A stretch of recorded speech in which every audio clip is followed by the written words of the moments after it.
আচ্ছা, ভারতের নাগরিকত্ব প্রমাণ করতে ঠিক কোন কাগজটা লাগে? এই প্রশ্নটা উঠলেই কিন্তু আমাদের মাথায় অনেকগুলো ডকুমেন্টের নাম ভেসে ওঠে, তাই না? যেমন আধার কার্ড, ভোটার কার্ড। কিন্তু আসল কোনটা?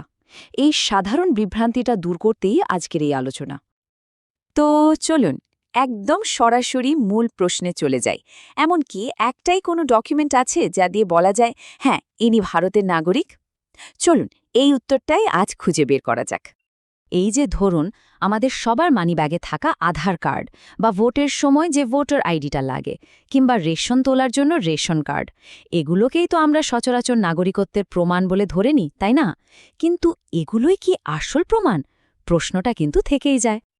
আসলে এখানেই কিন্তু একটা বেশ বড়সড় ভুল ধারণা কাজ করে। চলুন আজ এই ধারণাটাকেই একটু ভেঙে দেখা যাক আর বোঝার চেষ্টা করা যাক কেন এই অতি পরিচিত কার্ডগুলো নাগরিকত্বের চূড়ান্ত প্রমাণ হিসেবে গণ্য হয় না। দেখুন, উত্তরটা কিন্তু খুবই সোজাসাপটা, আর সেটা হলো না।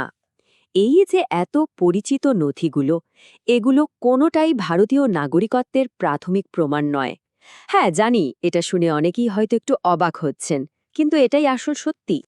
ব্যাপারটা দেখুন, একদিকে আছে সেই সব কার্ড যেগুলোকে আমরা হামেশাই নাগরিকত্বের প্রমাণ বলে ধরে নিই, মানে আধার, ভোটার আইডি, রেশন কার্ড। আর অন্যদিকে আছে সরকারি বাস্তবতা। যদিও ওই কার্ডগুলোর গুরুত্ব অনেক, কিন্তু কেন্দ্রীয় সরকার এগুলোকে নাগরিকত্ব প্রমাণের মূল নথি হিসেবে মানে না। তাহলে প্রশ্ন হল, আসল প্রমাণপত্র কোনগুলো?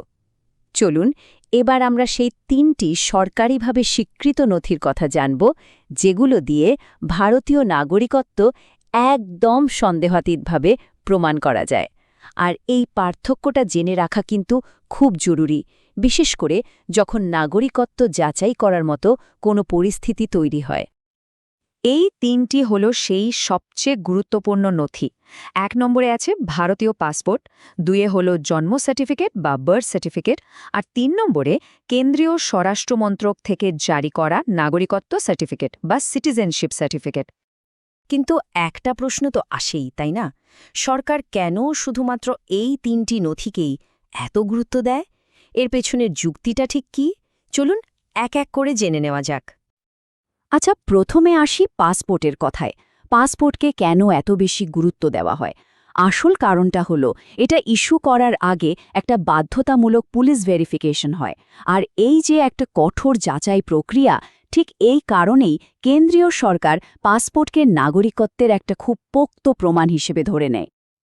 এরপরে ডকুমেন্টটা হলো বার্থ সার্টিফিকেট। ভাবুন, যখন কোনো শিশু জন্ম হয়, তখন সেখানকার স্থানীয় প্রশাসন, মানে ধরুন পৌরসভা বা গ্রাম পঞ্চায়েত, এই সার্টিফিকেটটা ইস্যু করে।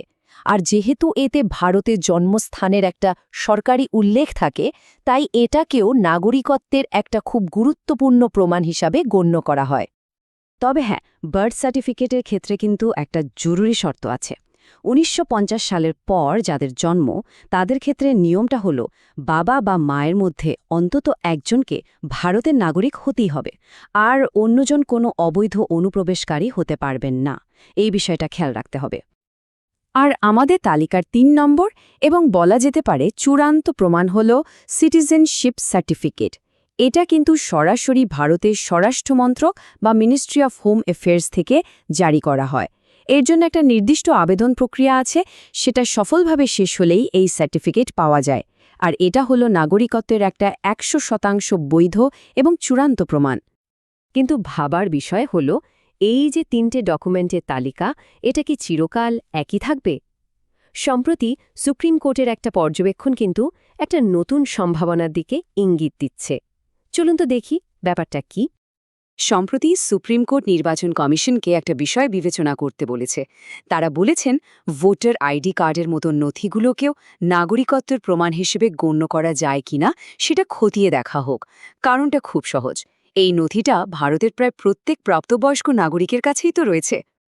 তাহলে চলুন সব শেষে আজকের আলোচনার মূল কথাটা আর একবার ঝালিয়ে নেওয়া যাক। বর্তমানে আইনতভাবে যদি ভারতীয় নাগরিকত্ব প্রমাণ করতে হয়, তাহলে এই ৩টে নথির যে কোনো একটা কিন্তু লাগবেই। ১ পাসপোর্ট, ২ বার্থ সার্টিফিকেট, অথবা ৩ স্বরাষ্ট্র মন্ত্রকের দেওয়া সিটিজেনশিপ সার্টিফিকেট। তবে সবশেষে একটা বড় প্রশ্ন কিন্তু থেকেই যাচ্ছে। সময় পাল্টাচ্ছে, দেশ এগোচ্ছে, তাহলে নাগরিকত্ব প্রমাণের এই সংজ্ঞাও কি ভবিষ্যতে বদলে যাবে? কি মনে হয়? এর উত্তরটা হয়তো ভবিষ্যতের হাতেই তোলা থাক।